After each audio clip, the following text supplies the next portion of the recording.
भगवान बोले करी मैया कि कैसी बाबरी बातों करती है, मैं बड़ी होशियारी से माखन चोरी करता हूँ और किसी के हाथ आने वाला। तो जसवा मैया क्या बोली, जैसे शीशे को देखा है ना तुमने, शीशा में क्या दिखता है, प्रतिमा दिखती है। तो जसवा मैया बोली लाला मुझको तो ऐसे शीशा में दिख रही है, एक गोपी तेरे कान को पकड़ रही है और एक गोपी तेरे को हाथ को पकड़ रही है और वो मेरे पास लेकर के आ रही, मुझको शीशा में दिख रहा है।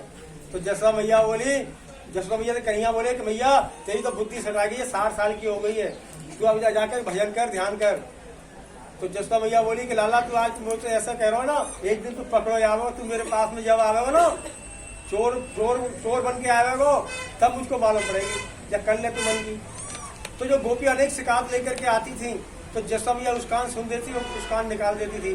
तो जसवा मैया बोली कि मेरे लाला को एक दिन पकड़ के लेके आओ, तब मैं विश्वास करूंगी। तुम तो मेरे लाला को देख करके ईर्ष्या करती हो, जलन करती हो।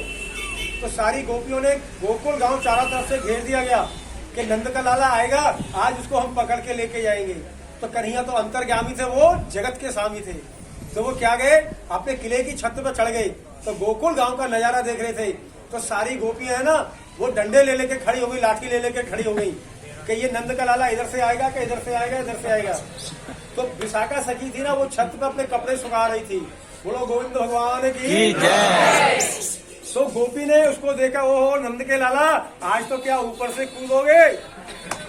तो मन में सोच रही थी, और कन्हैया क्या देख रहे थे, कौन गोपी खड़ी हुई है और कौन गोपी सो रही है।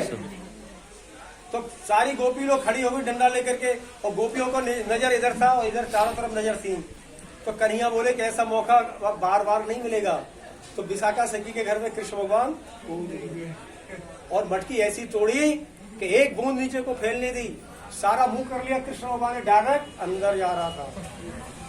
तो माखन भी क्या सोच रहेगा, धन्य है प्रभु, आज 2-3 दिन से कोई मेरे को यूज नहीं कर रहा है, आज मेरे को तुम्हारे हाथ से माखन मेरे जा रहा है मुख में, आपके मुख में, तो मैं धन्य हो गया, पवित्र हो गया।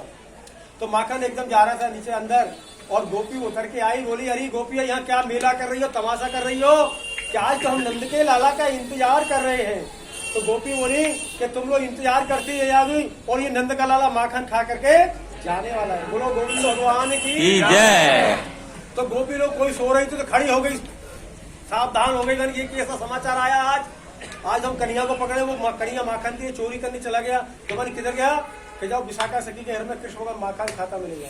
तो सारी गोपी गई और कन्हैया ऊपर चढ़ करके मटकी तोड़ रहे थे।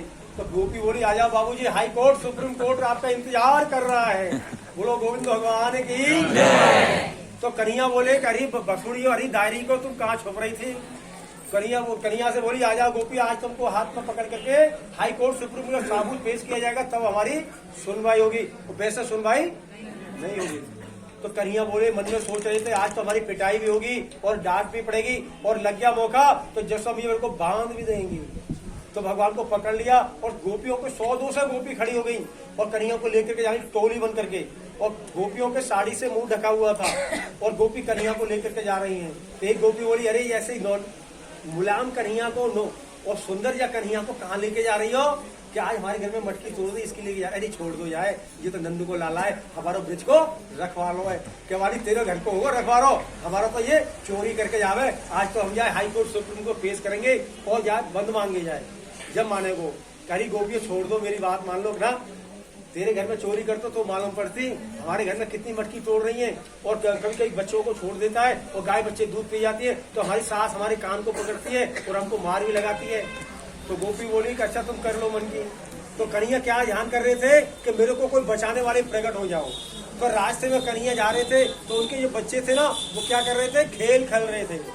तो खेल खेल रहे थे तो भगवान बोले कि यही मेरा बचाव कर सकता है, वरना कोई बचाव। तो भगवान बोले कि इनको कानों में सुनाई पड़ जाएगी, आवाज देते ना मुख से, तो गोपी कानों में सुनाई पड़ जाएगी, एक हाथ छूटा हुआ है ना तो दूसरा हाथ पकड़ लेंगे। तो भगवान ने आवाज नहीं दी थी, तो बड़ी होशियारी से कन्हैया ने बच्चों को बुलाया।